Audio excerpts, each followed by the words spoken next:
My friend Hamelinadir also had to report about some topic and therefore drew a lot, and it fell to him to speak fifth.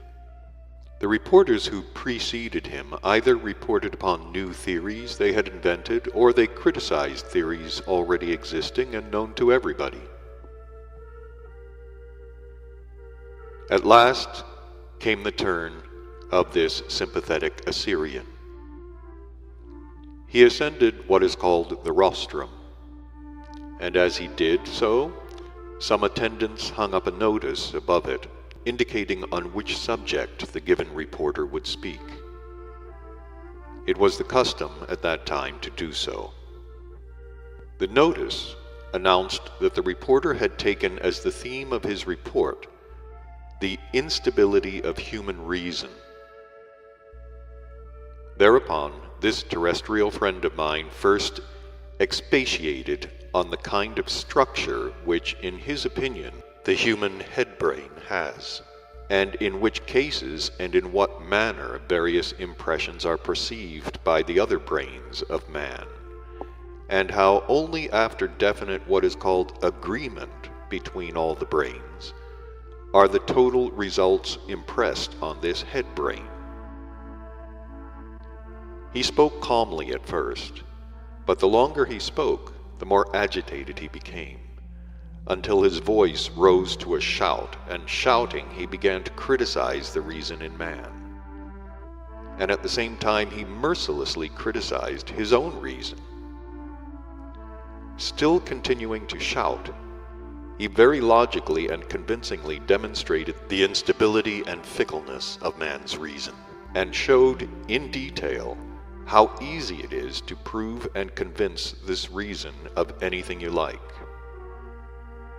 Although in the midst of the shouting of this terrestrial friend of mine, Hamelinadir, his sobbing could be heard, nevertheless, even while sobbing, he continued to shout. Further, he said, "To every man, and also of course to me, it's quite easy to prove anything. All that is necessary to know is which shocks and which associations to arouse in the other human brain while one or other truth is being proved. It is very easily possible even to prove to man that our whole world, and of course the people in it, are nothing but an illusion, and that the authenticity and reality of the world are only a corn, and moreover the corn growing on the big toe of our left foot. Besides this corn, absolutely nothing exists in the world. Everything only seems, and even then only to psychopaths squared." At this point in the speech of this sympathetic terrestrial three-brained being, an attendant offered him a bowl of water, and after he had eagerly drunk the water, he continued to speak, but now more calmly. He said further, "Take myself as an example. I am not an ordinary learned man. I am known by all Babylon and by people of many other towns as an exceedingly learned and wise man. I finished the course of study higher than which has never yet existed on the earth, and which it is almost impossible will ever exist again. But what then has this highest development given to my reason in respect of that question which, already during 1 or 2 years, is driving all Babylonians insane? This reason of mine, which has received the highest development, has given me, during this general dementia concerning the question of the soul, nothing else but 5 Fridays a week. During this time, I have very attentively and seriously followed all the old and new theories about the soul, and there is not a single theory with the author of which I do not inwardly agree, since all of them are very logically and plausibly expounded, and such reason as I have cannot but agree with their logic and plausibility. During this time I have even myself written a very lengthy work on this question of the beyond, and many of those present here have surely become acquainted with my logical mentation, and most probably there is not one of you here who does not envy this logical mentation of mine.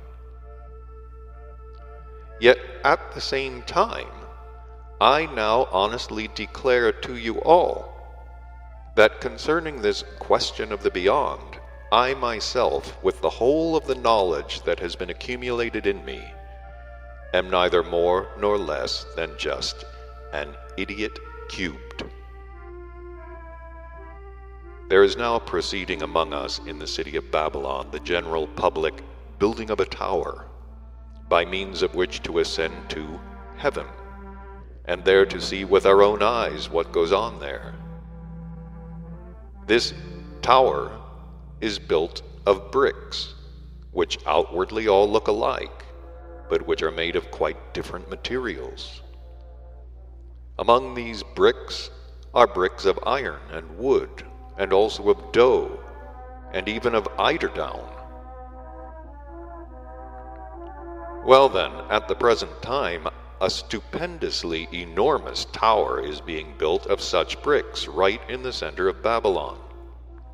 And every more or less conscious person must bear in mind that sooner or later this tower will certainly fall and crush not only all the people of Babylon, but also everything else that is there. As I personally still wish to live, and have no desire to be crushed by this Babylonian tower, I shall therefore now immediately go away from here, and all of you do as you please. He uttered these last words while leaving, and ran off, and since that time I never saw that sympathetic Assyrian again. As I later learned, he left the city of Babylon the same day, forever, and went to Nineveh, and existed somewhere there to a ripe old age. I also ascertained that this Hamelinedir was never again occupied with sciences, and that he spent his existence only in planting chungari, which in contemporary language is called maize. Well, my boy, the speech of this Hamelinedir at first made such a deep impression upon the beings there that for almost a month they went about, as it is said there, down in the mouth.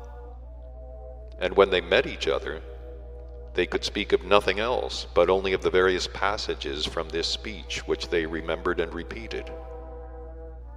They repeated them so often that several of Hamelinedir's phrases spread among the ordinary beings of Babylon and became sayings for ordinary daily existence.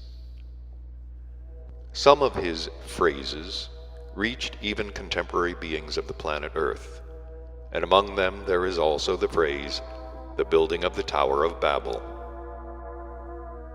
Contemporary beings now already quite clearly picture to themselves that once upon a time a certain tower was built in this said city of Babylon, to enable beings to ascend in their planetary bodies to God himself. And the contemporary beings of the planet Earth also say and are quite persuaded that during the building of this Babylonian tower, a number of tongues were confused. In general, there reached the contemporary beings of the planet Earth a great many of such isolated expressions, uttered or fixed by various sensible beings of former epochs concerning certain details of a complete understanding from the epoch when the center of culture was Babylon, as well as from the other epochs. And your favorites of recent centuries, simply on the basis of these scraps, have with their already quite nonsensical reason concocted such cock-and-bull stories as our arch-cunning Lucifer himself might envy. Among the many teachings then current in Babylon,